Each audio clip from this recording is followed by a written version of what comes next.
Members of Congress, I have the high privilege and the distinct honor of presenting to you the President of the United States.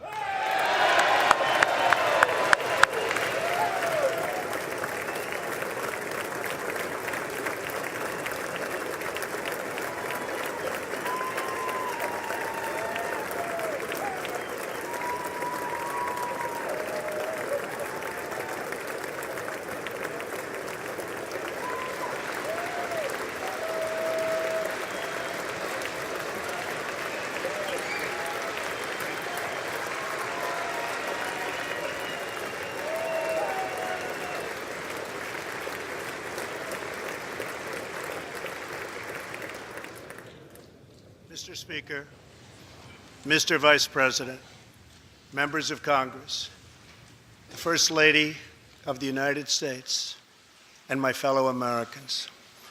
Less than 1 year has passed since I first stood at this podium in this majestic chamber to speak on behalf of the American people and to address their concerns, their hopes, and their dreams.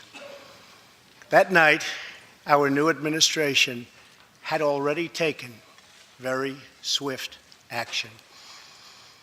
A new tide of optimism was already sweeping across our land.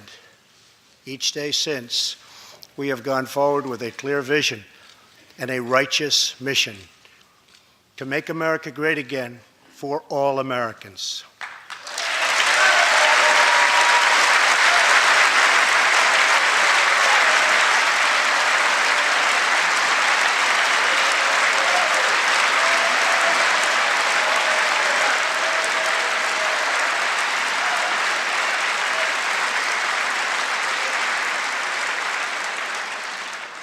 Over the last year, we have made incredible progress and achieved extraordinary success.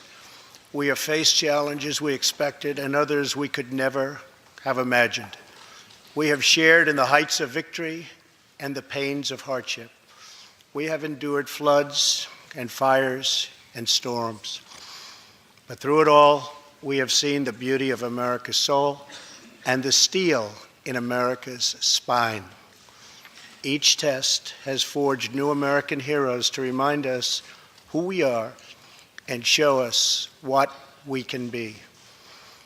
We saw the volunteers of the Cajun Navy racing to the rescue with their fishing boats to save people in the aftermath of a totally devastating hurricane. We saw strangers shielding strangers from a hail of gunfire on the Las Vegas Strip. We heard tales of Americans like Coast Guard Petty Officer Ashley Leopard, who is here tonight in the gallery with Melania.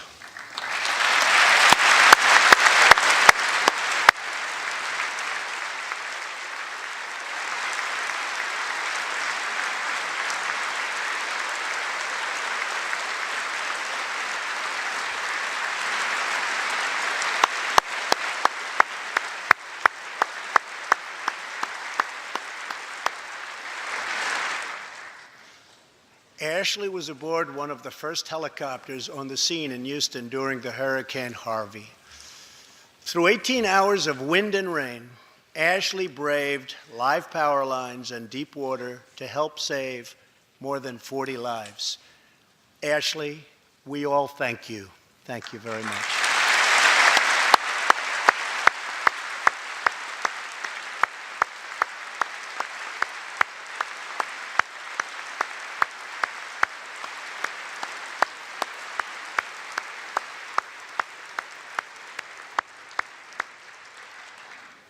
We heard about Americans like firefighter David Dahlberg. He's here with us also. David faced down walls of flame to rescue almost 60 children trapped at a California summer camp threatened by those devastating wildfires. To everyone still recovering in Texas, Florida, Louisiana, Puerto Rico, and the Virgin Islands, everywhere, we are with you. We love you, and we always will pull through together, always.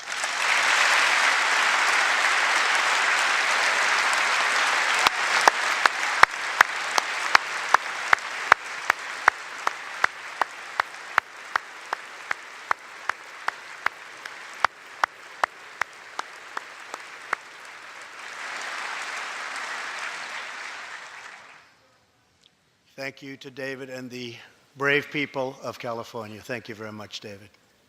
Great job. Some trials over the past year touched this chamber very personally. With us tonight is one of the toughest people ever to serve in this House, a guy who took a bullet, almost died, and was back to work 3.5 months later, the legend from Louisiana, Congressman Steve Scalise.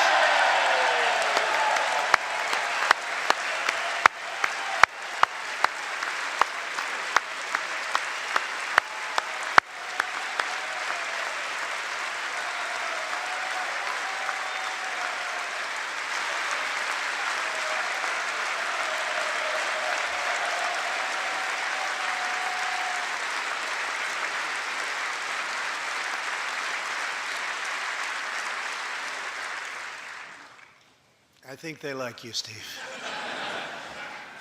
We're incredibly grateful for the heroic efforts of the Capitol Police officers, the Alexandria Police, and the doctors, nurses, and paramedics who saved his life and the lives of many others, some in this room. In the aftermath, yes.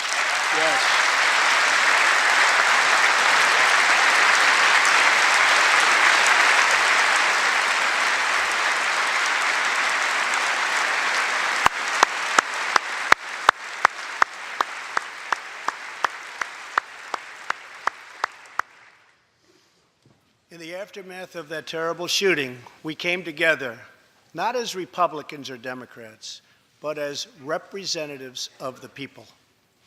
But it is not enough to come together only in times of tragedy. Tonight, I call upon all of us to set aside our differences, to seek out common ground, and to summon the unity we need to deliver for the people. This is really the key. These are the people we were elected to serve.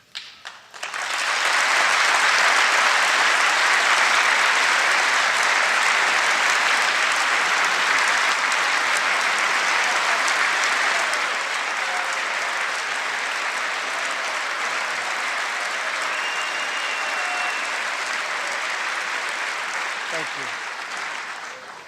Over the last year, the world has seen what we always knew, that no people on earth are so fearless or daring or determined as Americans. If there is a mountain, we climb it. If there's a frontier, we cross it. If there's a challenge, we tame it. If there's an opportunity, we seize it. So let's begin tonight by recognizing that the state of our union is strong because our people are strong.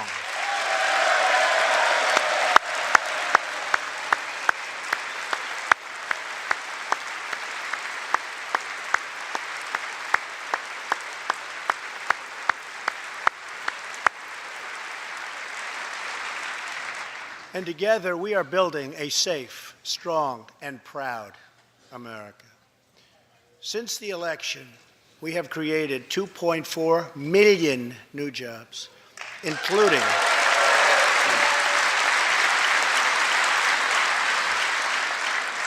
including 200,000 new jobs in manufacturing alone.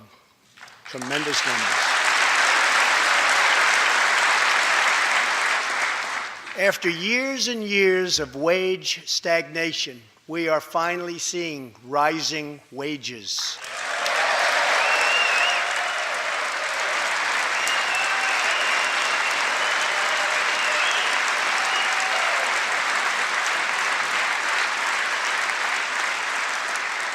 Unemployment claims have hit a 45-year low.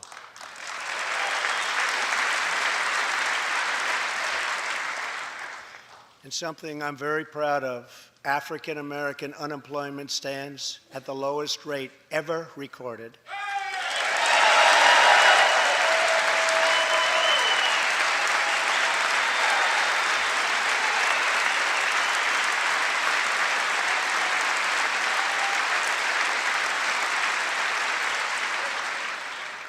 and Hispanic American unemployment has also reached the lowest levels in history.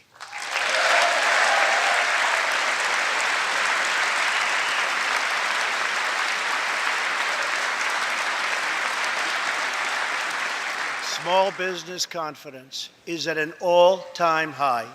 The stock market has smashed one record after another, gaining $8 trillion and more in value in just this short period of time. The great news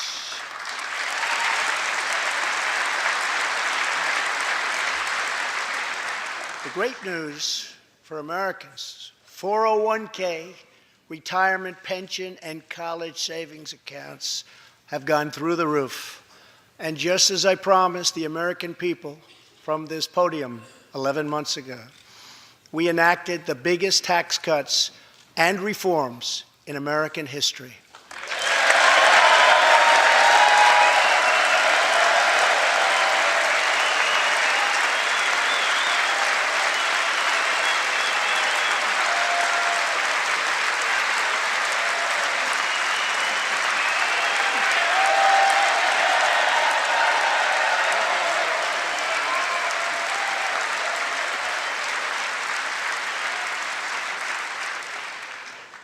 Our massive tax cuts provide tremendous relief for the middle class and small business. To lower tax rates for hardworking Americans, we nearly doubled the standard deduction for everyone.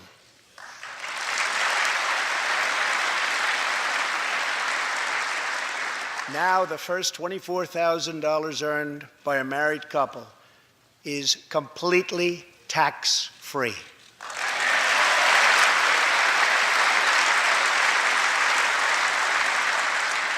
We also doubled the child tax credit.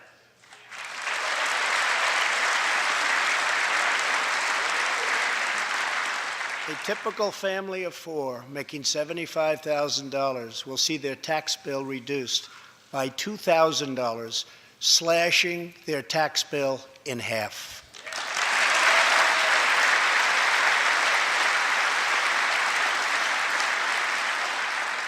In April, this will be the last time you will ever file under the old and very broken system, and millions of Americans will have more take-home pay starting next month, a lot more.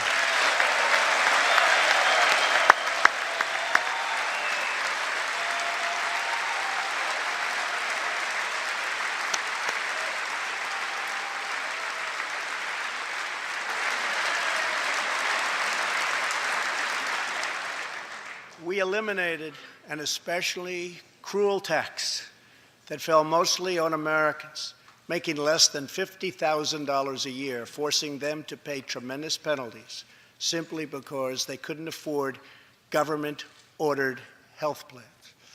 We repealed the core of the disastrous Obamacare. The individual mandate is now gone. Thank heaven.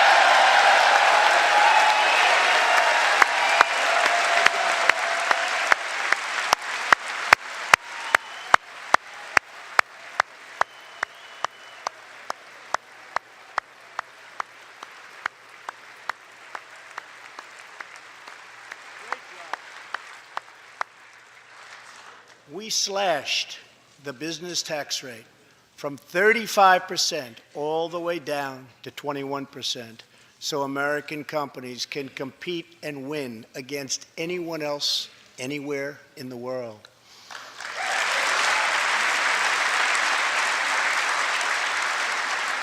These changes alone are estimated to increase average family income by more than $4,000. A lot of money.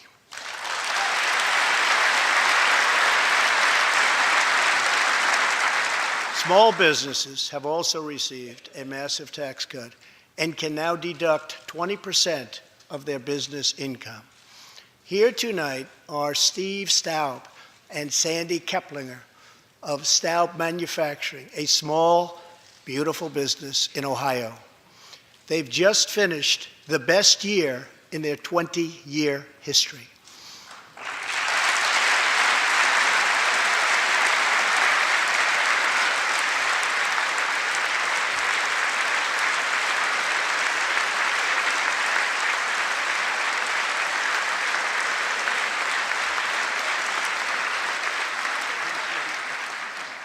Because of tax reform, they are handing out raises, hiring an additional 14 people, and expanding into the building next door. Good feeling.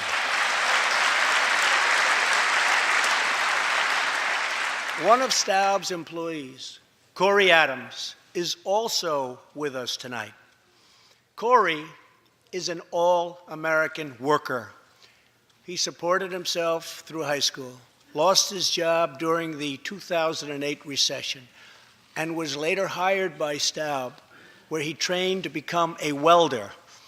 Like many hardworking Americans, Corey plans to invest his tax cut raise into his new home and his two daughters' education. Corey, please stand.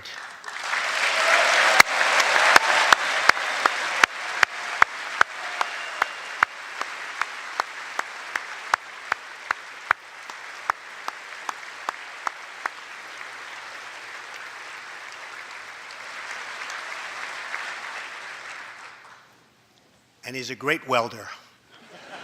I was told that by the man that owns that company that's doing so well. So congratulations, Corey. Since we passed tax cuts, roughly 3 million workers have already gotten tax cut bonuses, many of them thousands and thousands of dollars per worker, and it's getting more every month, every week. Apple has just announced it plans to invest a total of $350 billion in America and hire another 20,000 workers.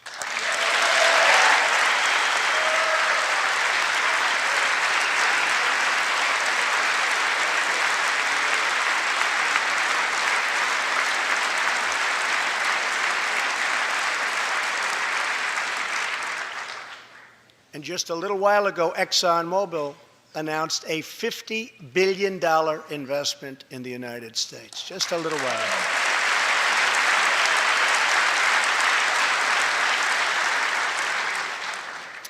This, in fact, is our new American moment. There has never been a better time to start living the American dream. So to every citizen watching at home tonight, no matter where you've been or where you've come from, this is your time. If you work hard, if you believe in yourself, if you believe in America, then you can dream anything. You can be anything. And together, we can achieve absolutely anything.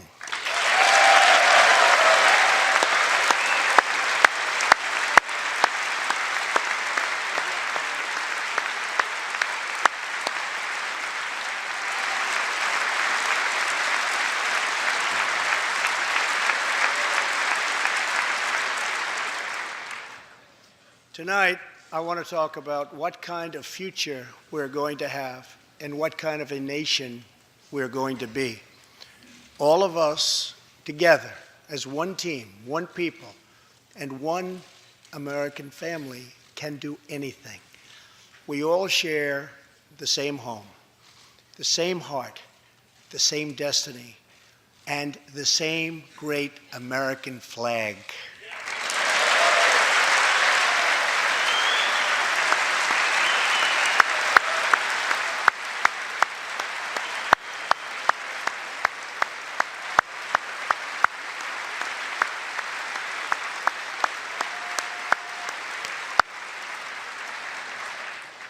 Together, we are rediscovering the American way.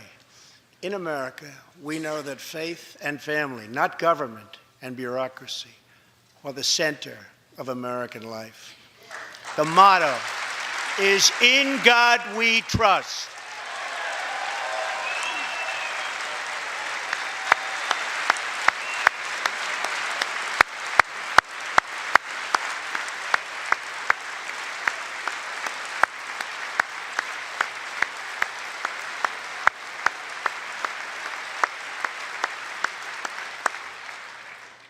And we celebrate our police, our military, and our amazing veterans as heroes who deserve our total and unwavering support.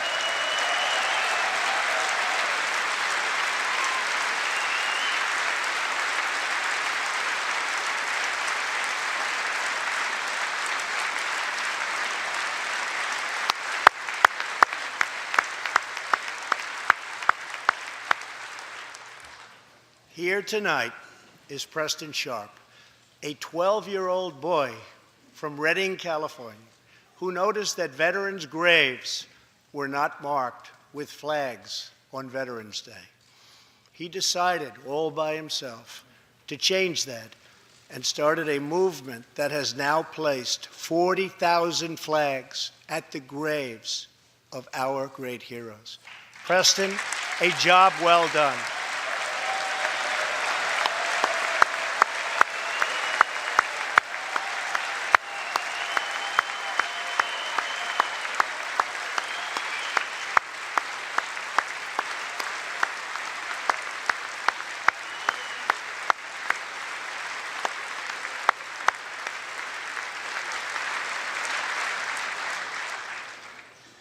Young patriots like Preston teach all of us about our civic duty as Americans. And I met Preston a little while ago, and he is something very special that I can tell you. Great future. Thank you very much for all you've done, Preston. Thank you very much. Preston's reverence for those who have served our nation reminds us of why we salute our flag, why we put our hands on our hearts for the Pledge of Allegiance, and why we proudly stand for the national anthem.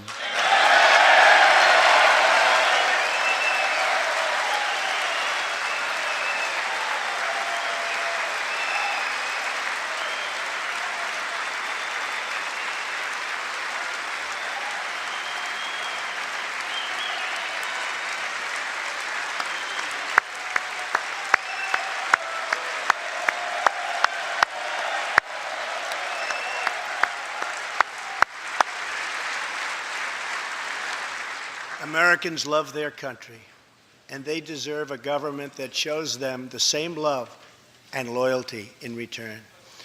For the last year, we have sought to restore the bonds of trust between our citizens and their government.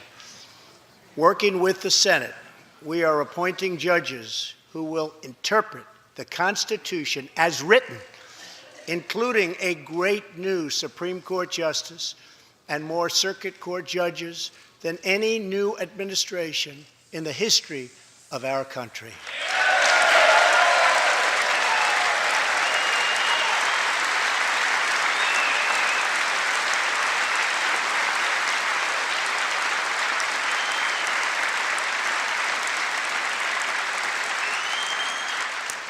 We are totally defending our Second Amendment and have taken historic actions to protect religious liberty.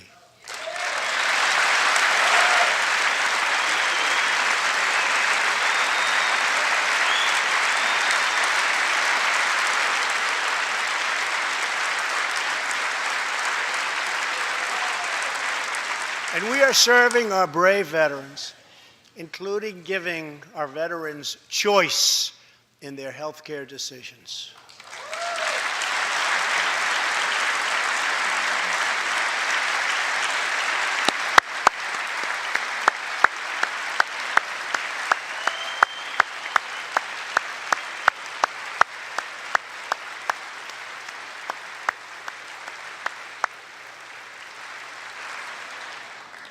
Last year, Congress also passed, and I signed, the landmark VA Accountability Act.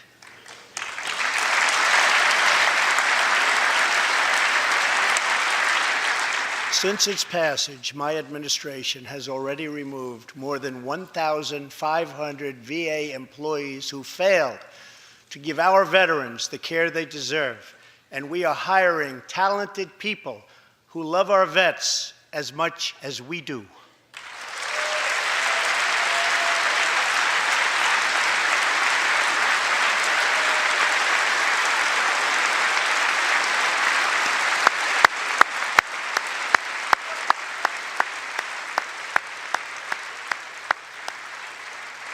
And I will not stop until our veterans are properly taken care of, which has been my promise to them from the very beginning of this great journey.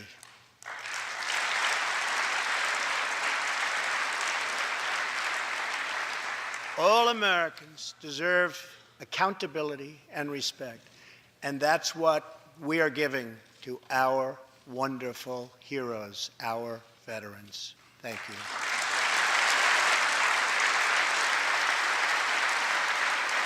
So tonight I call on Congress to empower every cabinet secretary with the authority to reward good workers and to remove federal employees who undermine the public trust or fail the American people.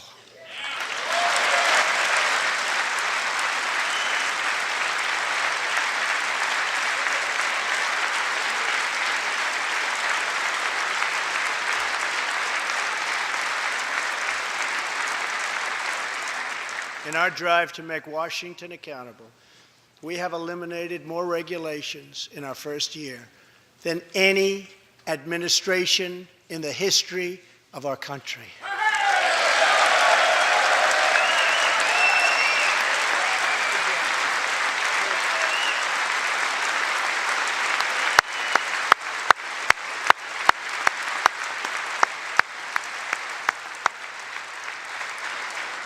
We have ended the war on American energy, and we have ended the war on beautiful, clean coal.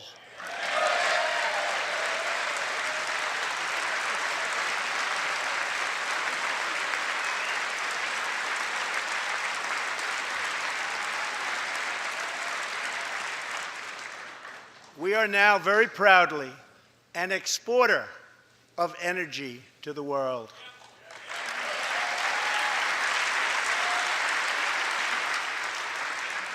In Detroit, I halted government mandates that crippled America's great, beautiful auto workers so that we can get Motor City revving its engines again, and that's what's happening.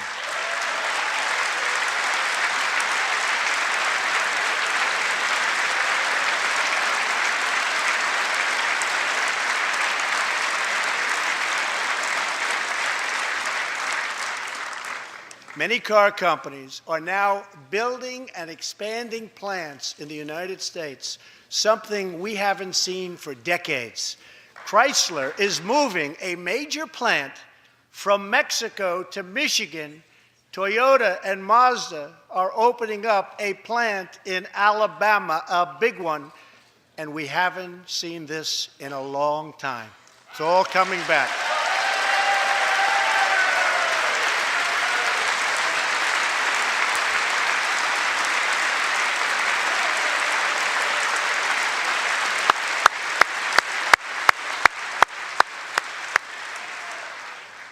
Very soon, auto plants and other plants will be opening up all over our country. This is all news Americans are totally unaccustomed to hearing. For many years, companies and jobs were only leaving us. But now, they are roaring back, they're coming back. They want to be where the action is. They want to be in the United States of America. That's where they want to be.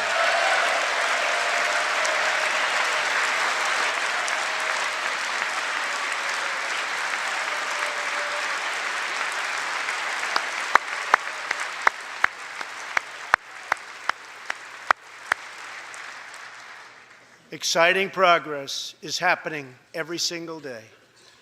To speed access to breakthrough cures and affordable generic drugs, last year, the FDA approved more new and generic drugs and medical devices than ever before in our country's history.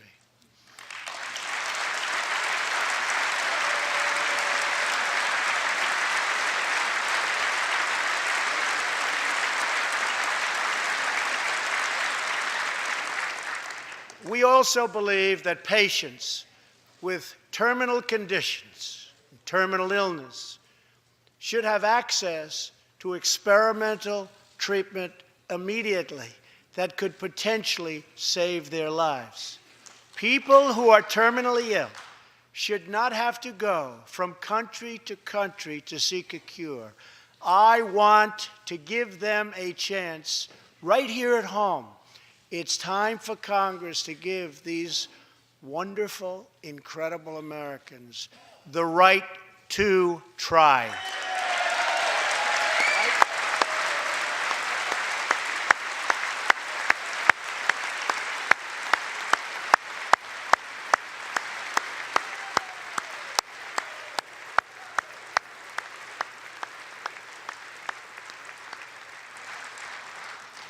One of my greatest priorities is to reduce the price of prescription drugs.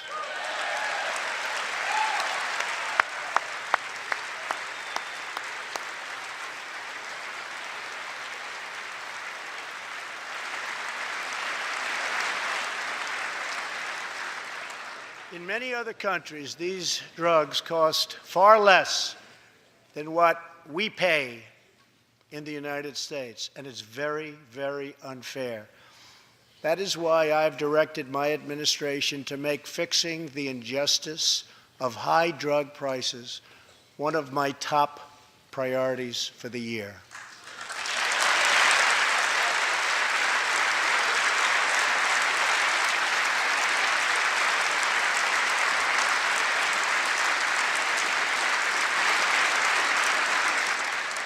And prices will come down substantially.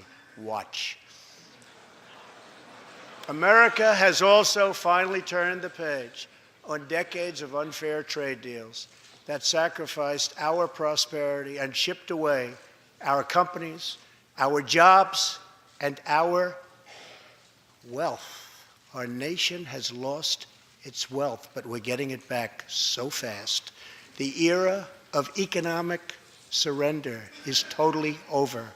From now on, we expect trading relationships to be fair and, very importantly, reciprocal.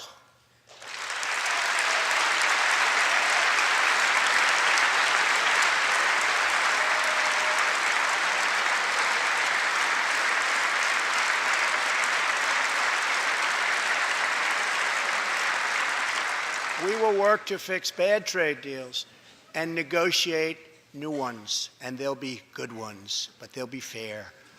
And we will protect American workers and American intellectual property through strong enforcement of our trade rules.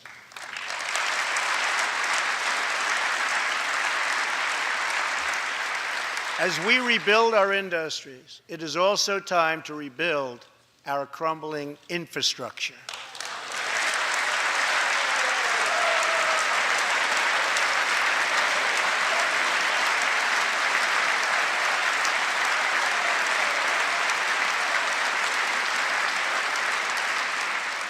America is a nation of builders. We built the Empire State Building in just 1 year.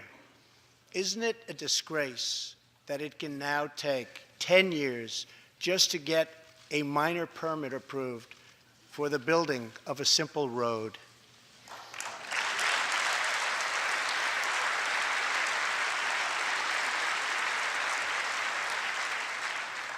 I am asking both parties to come together to give us safe, fast, reliable, and modern infrastructure that our economy needs and our people deserve.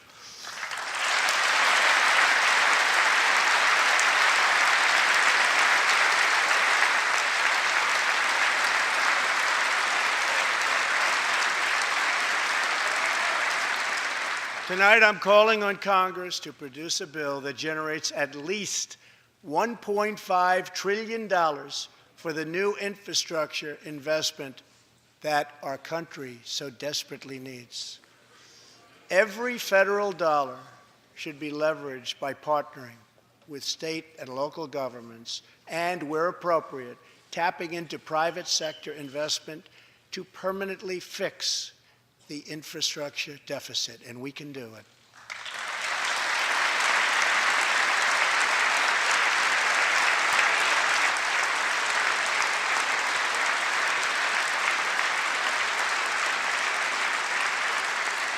Any bill must also streamline the permitting and approval process, getting it down to no more than 2 years and perhaps even one. Together, we can reclaim our great building heritage.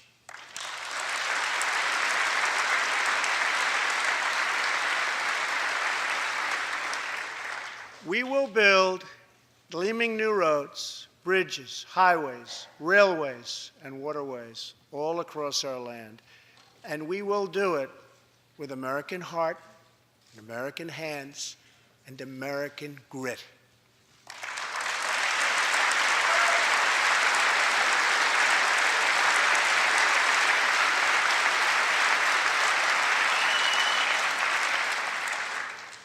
We want every American to know the dignity of a hard day's work. We want every child to be safe in their home at night. And we want every citizen to be proud of this land that we all love so much. We can lift our citizens from welfare to work, from dependence to independence, and from poverty to prosperity.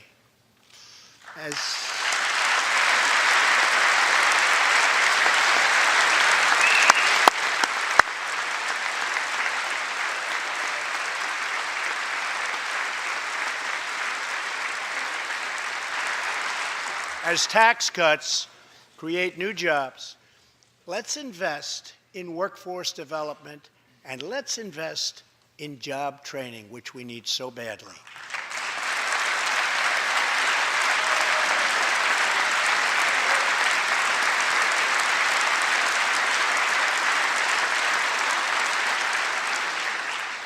Let's open great vocational schools so our future workers can learn a craft and realize their full potential.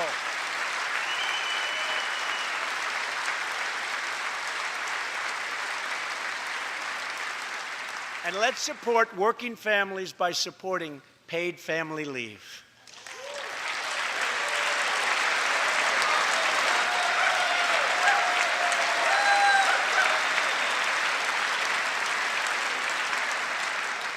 As America regains its strength, opportunity must be extended to all citizens. That is why this year we will embark on reforming our prisons to help former inmates who have served their time get a second chance at life.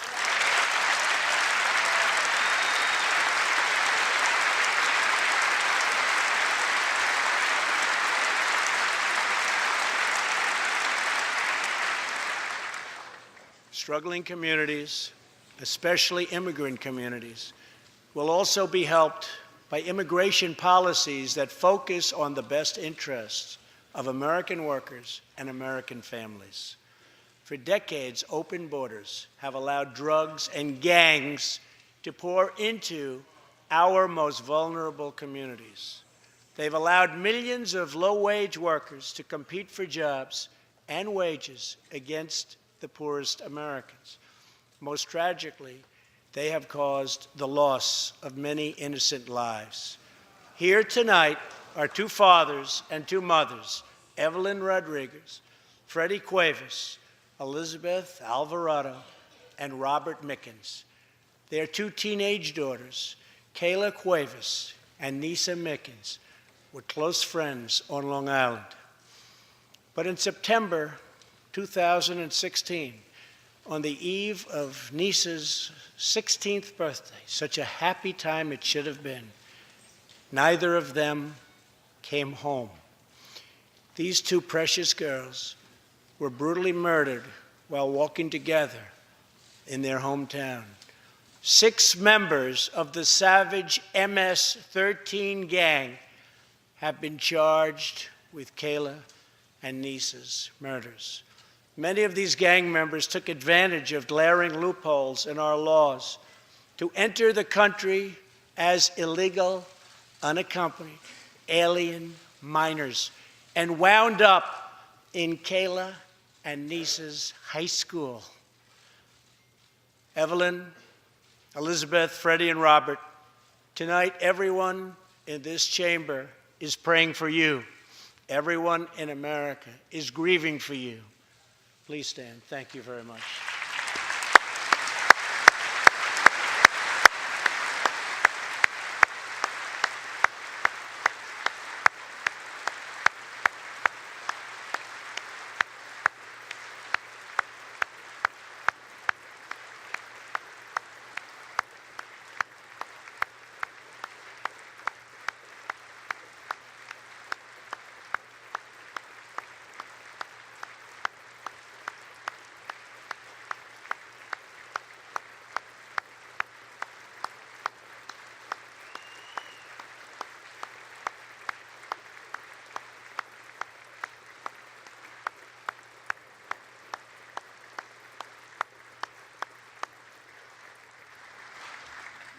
I want you to know that 320 million hearts are right now breaking for you. We love you. Thank you.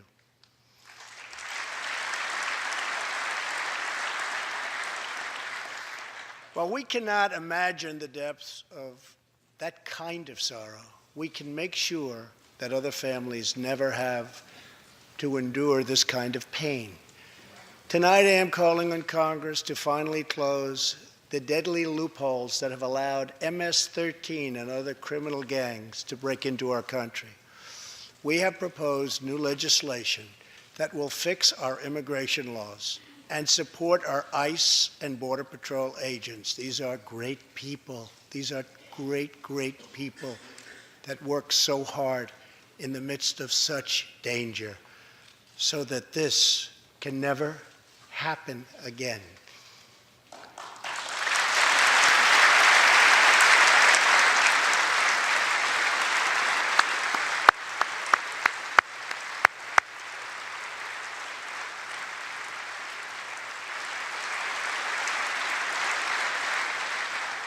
The United States is a compassionate nation.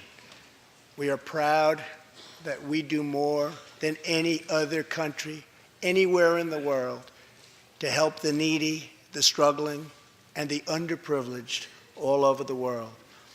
But as President of the United States, my highest loyalty, my greatest compassion, my constant concern is for America's children, America's struggling workers, and America's forgotten communities. I want our youth to grow up, to achieve great things. I want our poor to have their chance to rise. So tonight, I am extending an open hand to work with members of both parties, Democrats and Republicans, to protect our citizens of every background, color, religion, and creed.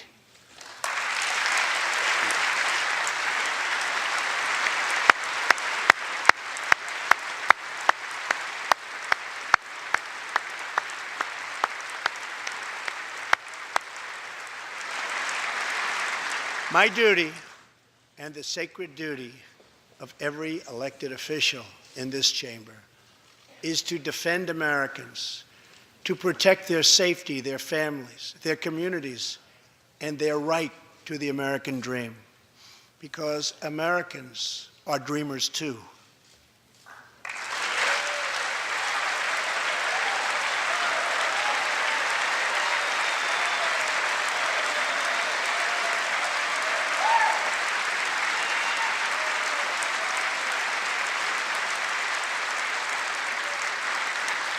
Here tonight is one leader in the effort to defend our country, Homeland Security Investigation Special Agent Celestino Martinez. He goes by DJ and CJ. He said, call me either one. So we'll call you CJ. Served 15 years in the Air Force before becoming an ICE agent and spending the last 15 years fighting gang violence and getting dangerous criminals off of our streets. Tough job.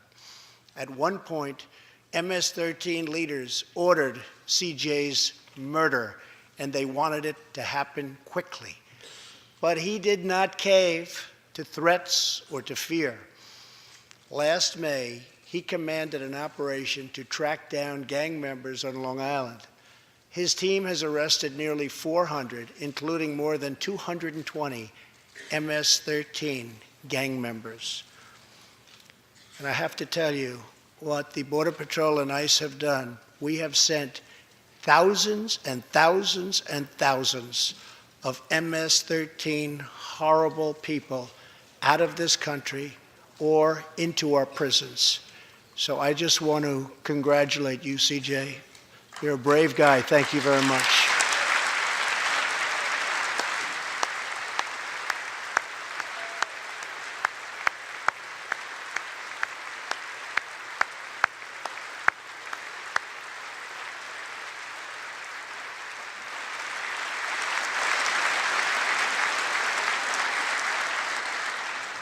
And I asked CJ, what's the secret? He said, we're just tougher than they are. And I like that answer.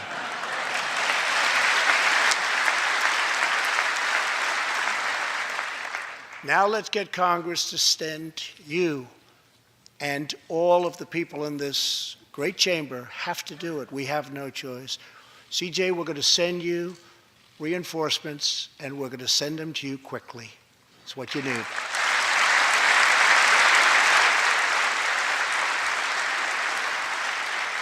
Over the next few weeks, the House and Senate will be voting on an immigration reform package. In recent months, my administration has met extensively with both Democrats and Republicans to craft a bipartisan approach to immigration reform. Based on these discussions, we presented Congress with a detailed proposal that should be supported by both parties as a fair compromise, one where nobody gets everything they want, but where our country gets the critical reforms it needs and must have.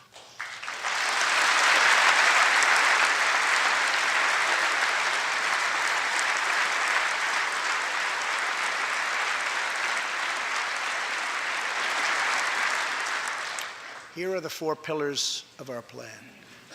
The first pillar of our framework generously offers a path to citizenship for 1.8 million illegal immigrants who were brought here by their parents at a young age. That covers almost 3 times more people than the previous administration covered.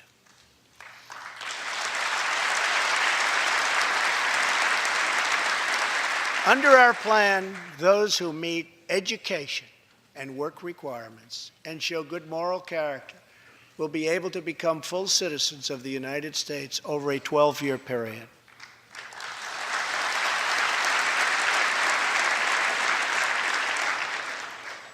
The second pillar fully secures the border.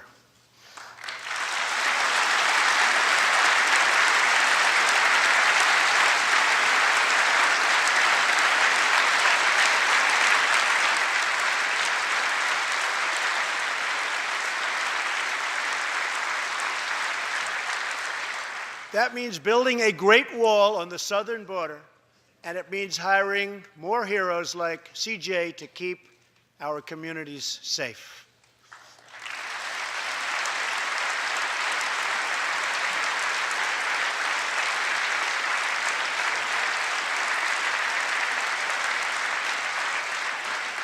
Crucially, our plan closes the terrible loopholes exploited by criminals and terrorists to enter our country, and it finally ends the horrible and dangerous practice of catch and release.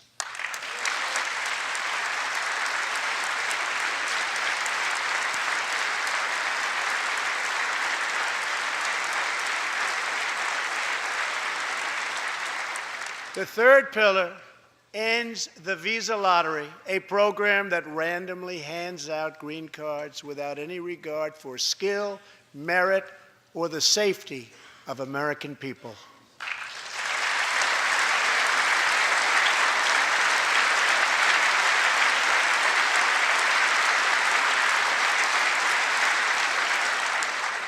It's time to begin moving toward a merit-based immigration system, one that admits people who are skilled, who want to work, who will contribute to our society, and who will love and respect our country.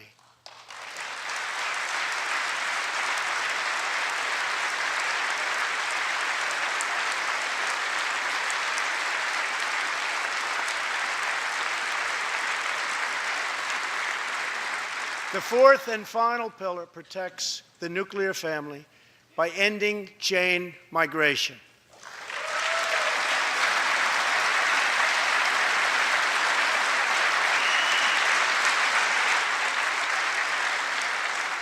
Under the current broken system, a single immigrant can bring in virtually unlimited numbers of distant relatives.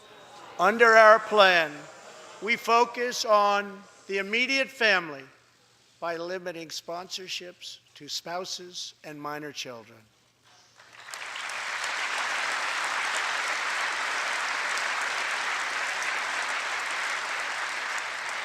This vital reform is necessary not just for our economy, but for our security and for the future of America. In recent weeks, 2 terrorist attacks in New York were made possible by the visa lottery and chain migration.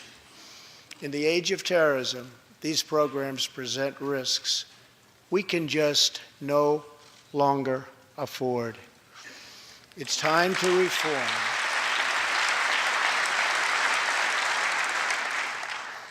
These outdated immigration rules and finally bring our immigration system into the 21st century.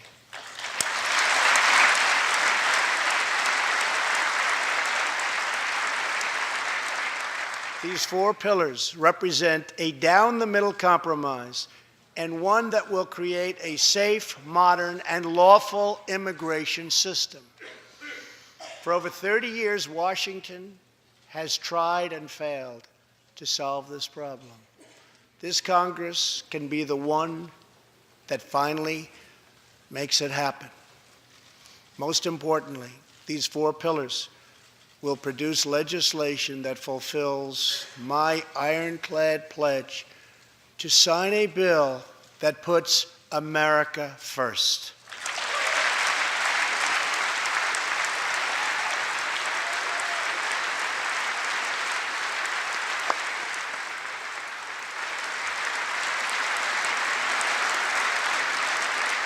So let's come together, set politics aside, and finally get the job done.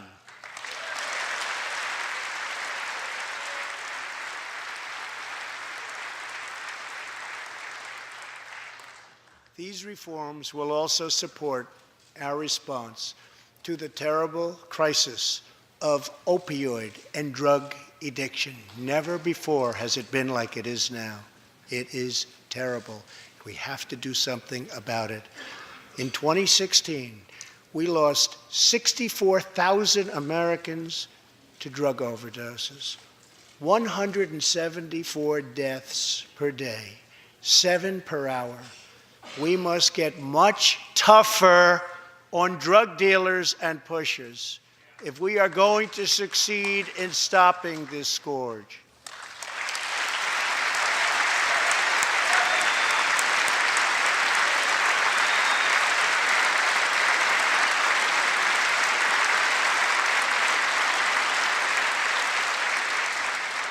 My administration is committed to fighting the drug epidemic and helping get treatment for those in need, for those who have been so terribly hurt. The struggle will be long and it will be difficult, but as Americans always do, in the end, we will succeed, we will prevail.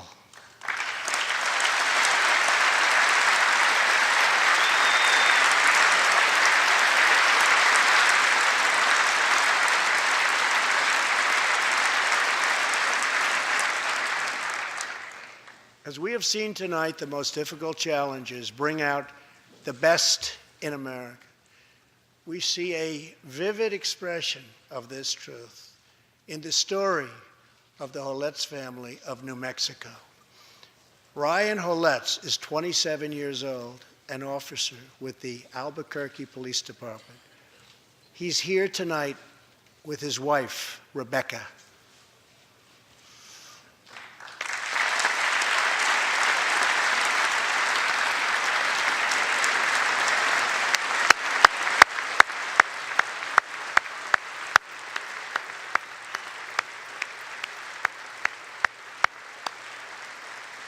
Thank you, Ryan.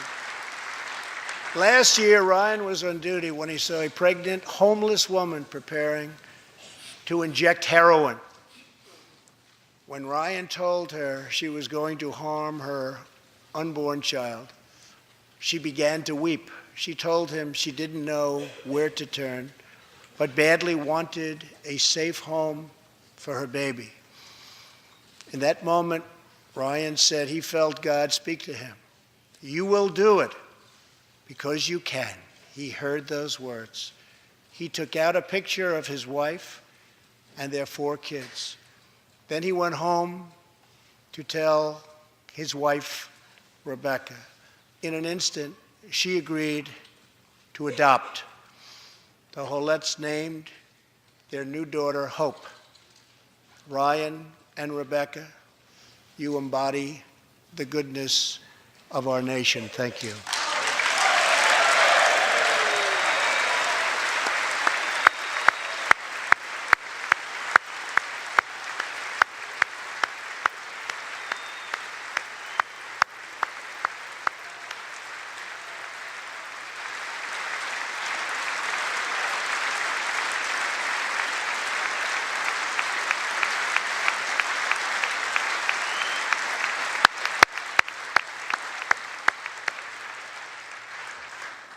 Thank you, Ryan and Rebecca.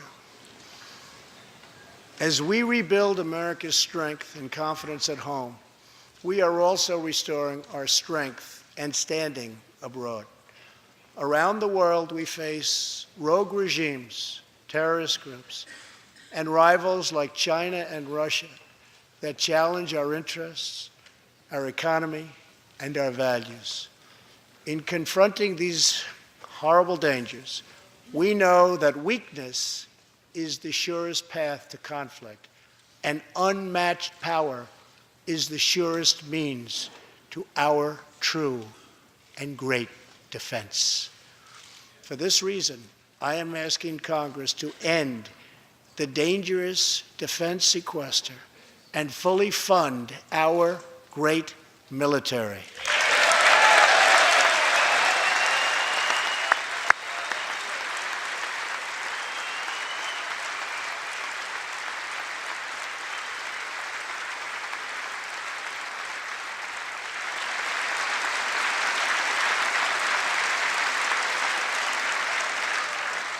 As part of our defense, we must modernize and rebuild our nuclear arsenal, hopefully never having to use it, but making it so strong and so powerful that it will deter any acts of aggression by any other nation or anyone else.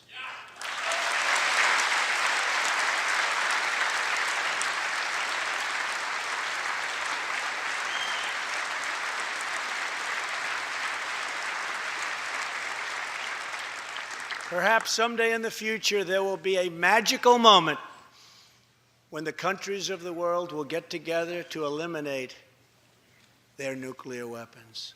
Unfortunately, we are not there yet, sadly. Last year, I also pledged that we would work with our allies to extinguish ISIS from the face of the earth. 1 year later, I am proud to report that the coalition to defeat ISIS has liberated very close to 100% of the territory just recently held by these killers in Iraq and in Syria and in other locations as well.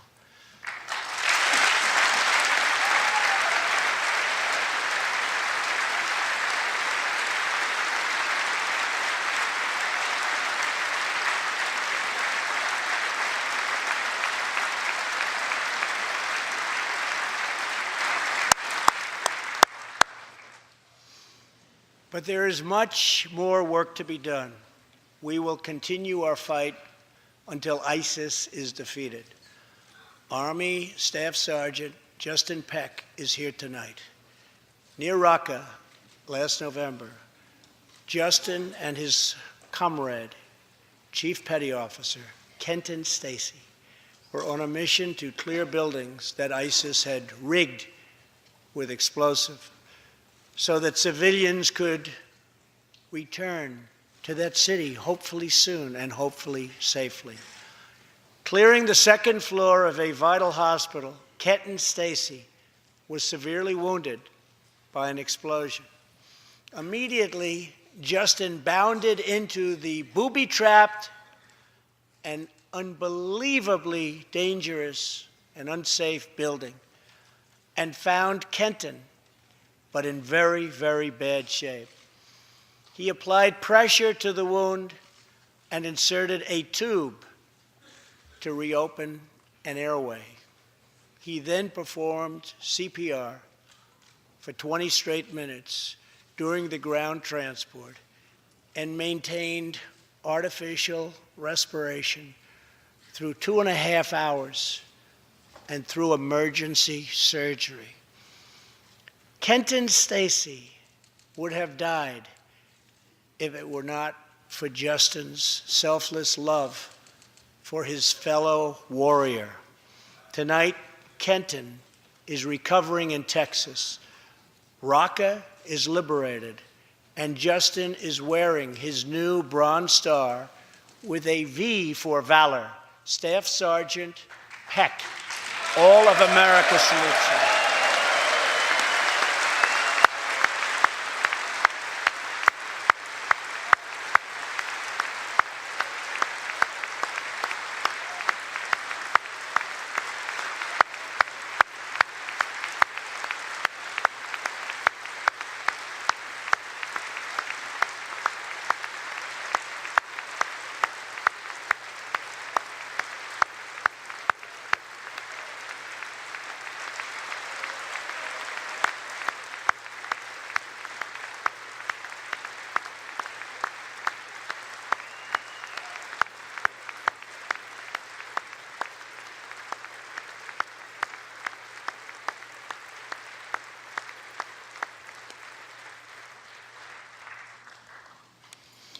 Terrorists who do things like place bombs in civilian hospitals are evil.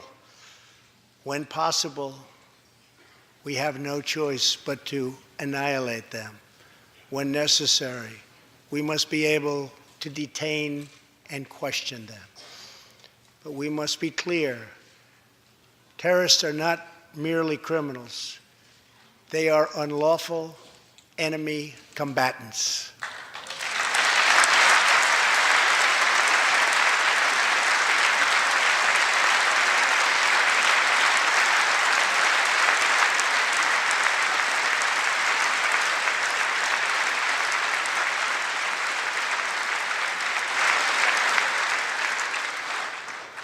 And when captured overseas, they should be treated like the terrorists they are.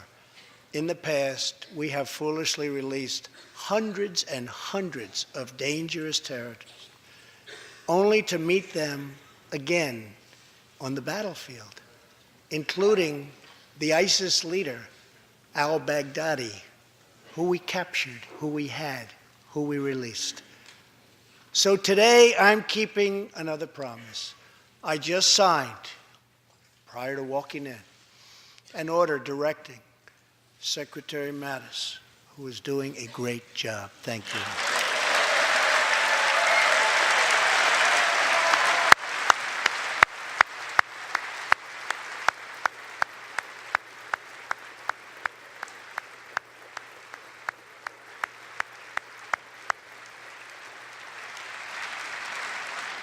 To re-examine our military detention policy and to keep open the detention facilities in Guantanamo Bay.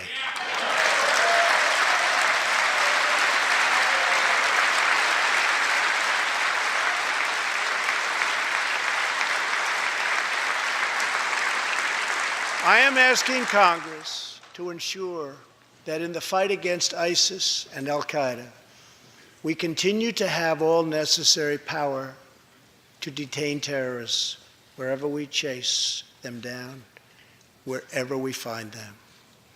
And in many cases, for them, it will now be Guantanamo Bay.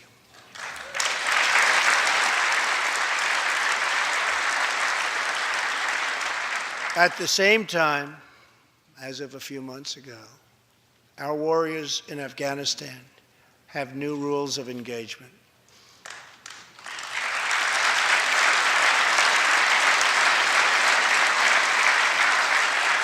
Along with their heroic Afghan partners, our military is no longer undermined by artificial timelines, and we no longer tell our enemies our plans.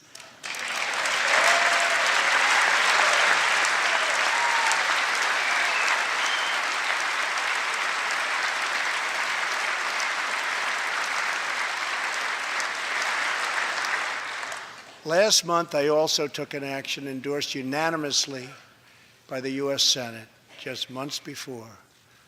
I recognized Jerusalem as the capital of Israel.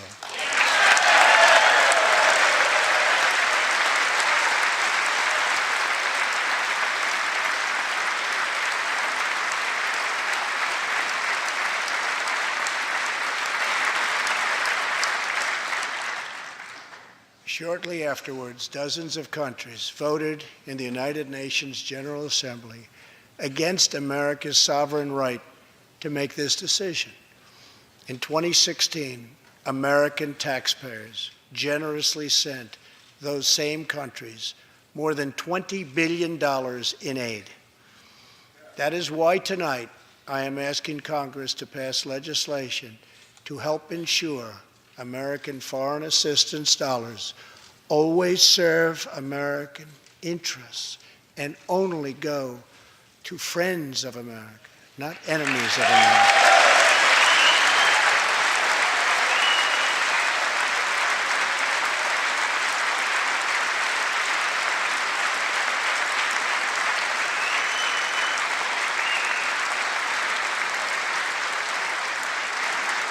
As we strengthen friendships all around the world, we are also restoring clarity about our adversaries.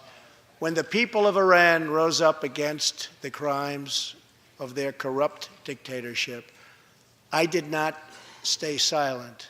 America stands with the people of Iran in their courageous struggle for freedom.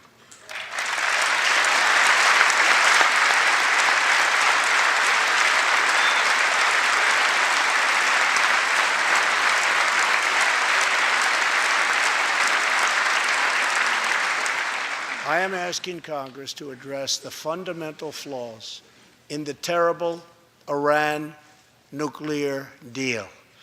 My administration has also imposed tough sanctions on the communist and socialist dictatorships in Cuba and Venezuela.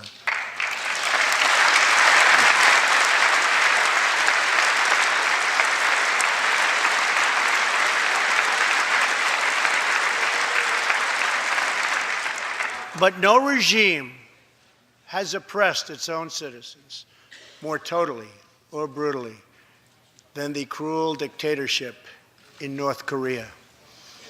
North Korea's reckless pursuit of nuclear missiles could very soon threaten our homeland. We are waging a campaign of maximum pressure to prevent that from ever happening. Past experience has taught us that complacency and concessions only invite aggression and provocation. I will not repeat the mistakes of past administrations that got us into this very dangerous position. We need only look at the depraved character of the North Korean regime to understand the nature of the nuclear threat it could pose to America and to our allies. Otto Warmbier was a hard-working student at the University of Virginia, and a great student he was. On his way to study abroad in Asia, Otto joined a tour to North Korea. At its conclusion, this wonderful young man was arrested and charged with crimes against the state. After a shameful trial, the dictatorship sentenced Otto to 15 years of hard labor before returning him to America last June, horribly injured and on the verge of death. He passed away just days after his return. Otto's wonderful parents, Fred and Cindy Warmbier, are here with us tonight, along with Otto's brother and sister, Austin and Greta. Please.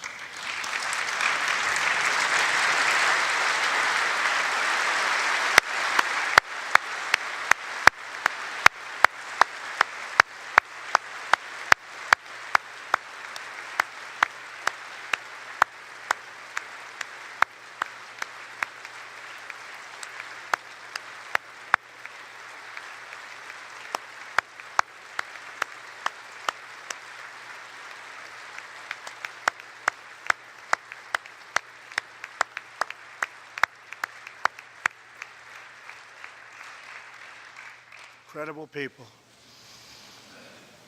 You are powerful witnesses to a menace that threatens our world, and your strength truly inspires us all. Thank you very much. Thank you.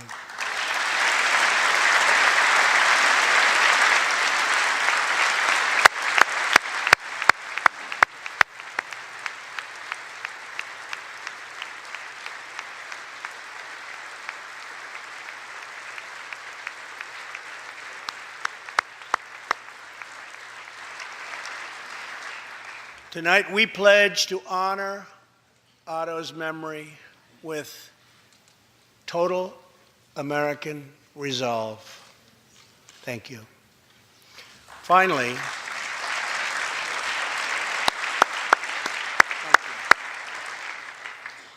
we are joined by one more witness to the ominous nature of this regime. His name is Mr. Ji Sung-ho. In 1996, Sung-ho was a starving boy in North Korea. One day he tried to steal coal from a railroad car to barter for a few scraps of food, which were very hard to get. In the process, he passed out on the train tracks, exhausted from hunger. He woke up as a train ran over his limbs. He then endured multiple amputations without anything to dull the pain or the hurt. His brother and sister gave what little food they had to help him recover and ate dirt themselves, permanently stunting their own growth. Later, he was tortured by North Korean authorities after returning from a brief visit to China. His tormentors wanted to know if he'd met any Christians. He had, and he resolved after that to be free. Sung-ho traveled thousands of miles on crutches all across China and Southeast Asia to freedom. Most of his family followed. His father was caught trying to escape and was tortured to death. Today, he lives in Seoul, where he rescues other defectors and broadcasts into North Korea what the regime fears most, the truth. Today, he has a new leg, but Sung-ho, I understand you still keep those old crutches as a reminder of how far you've come. Your great sacrifice is an inspiration to us all. Please, thank you.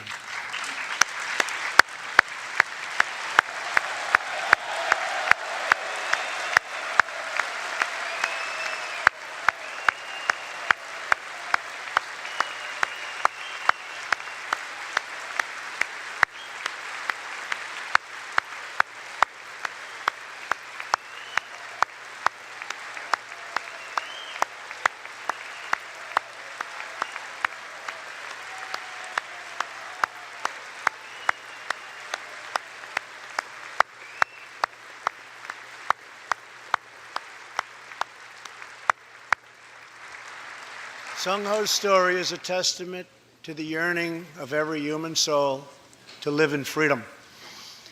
It was that same yearning for freedom that nearly 250 years ago gave birth to a special place called America. It was a small cluster of colonies caught between a great ocean and a vast wilderness.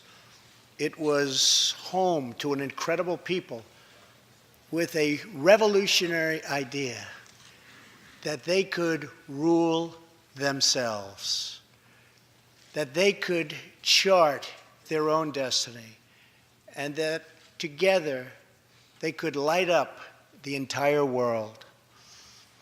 That is what our country has always been about. That is what Americans have always stood for, always strived for, and always done. Atop the dome of this Capitol stands the Statue of Freedom. She stands tall and dignified among the monuments to our ancestors who fought and lived and died to protect her. Monuments to Washington and Jefferson and Lincoln and King. Memorials to the heroes of Yorktown and Saratoga. To young Americans who shed their blood on the shores of Normandy and the fields beyond, and others who went down in the waters of the Pacific and the skies all over Asia. And freedom stands tall over one more monument, this one, this Capitol, this living monument. This is the monument to the American people.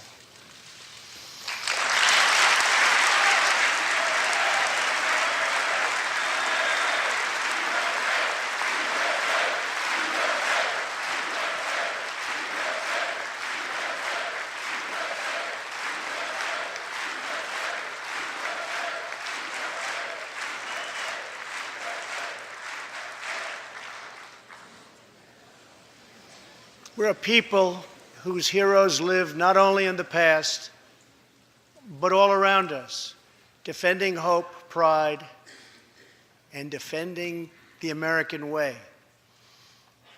They work in every trade.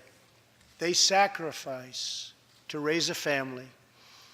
They care for our children at home. They defend our flag abroad. And they are strong moms and brave kids.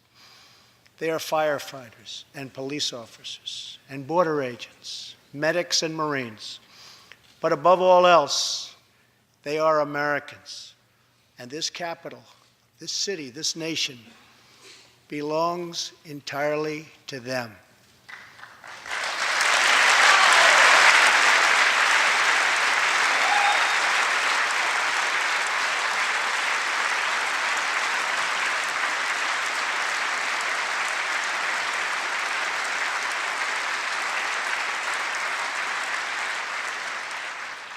Our task is to respect them, to listen to them, to serve them, to protect them, and to always be worthy of them. Americans fill the world with art and music. They push the bounds of science and discovery, and they forever remind us of what we should never, ever forget. The people dreamed this country. The people built this country. And it's the people who are making America great again.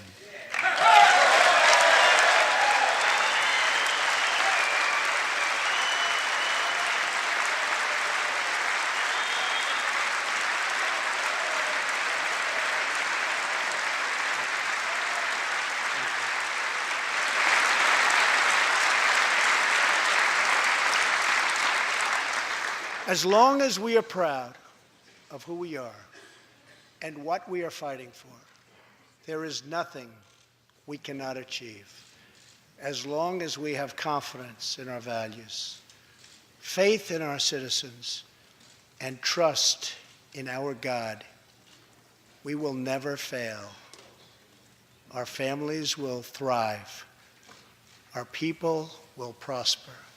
And our nation will forever be safe and strong and proud and mighty and free. Thank you, and God bless America. Good night.